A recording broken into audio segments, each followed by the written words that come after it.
আপনি রাতে 2 রাকাত নামাজ পড়ে একটা দোয়া পড়ে আল্লাহর কাছে চাইবেন, আল্লাহ আমার জীবন সঙ্গিনী বাছাই করতে চাই, একসাথে আমরা দুনিয়াতেও সংসার করব, তোমার জান্নাতেও একসাথে ঢুকতে চাই।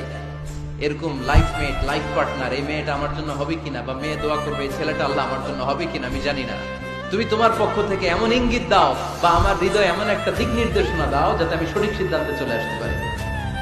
এই দোয়াটা পড়ে 2 রাকাত সালাত পড়ে আপনি যদি ঘুমান, আপনাকে আরশের উপর থেকে দিক নির্দেশনা দিবে কে? It's not necessary that you have to see the dream. আল্লাহ আপনাকে স্বপ্নে দেখাই দিবে এমনটা নয়। হয়তো এমন হতে পারে একটা ইঙ্গিত আপনি পাবেন, অথবা ঘুম থেকে ওঠার পরে এই ফ্যামিলির প্রতি আপনার একটা আলাদা আকর্ষণ জাগবে, তখনই আপনি বুঝবেন আল্লাহর পক্ষ থেকে এই রহমত নাজিল করেছে কে। ইস্তেখারা করবেন। সেই বুখারীর হাদিস, কানা রাসূলুল্লাহ সাল্লাল্লাহু আলাইহি ওয়াসাল্লাম ইউআল্লিমুনা আল-ইস্তিখারা ফিল উমুরি কুল্লিহা কামা ইউআল্লিমুনা সূরাতা মিনাল কুরআন। বিশ্বনবী আমাদেরকে যেভাবে কোরআনের সূরা শিখাতো ওইভাবে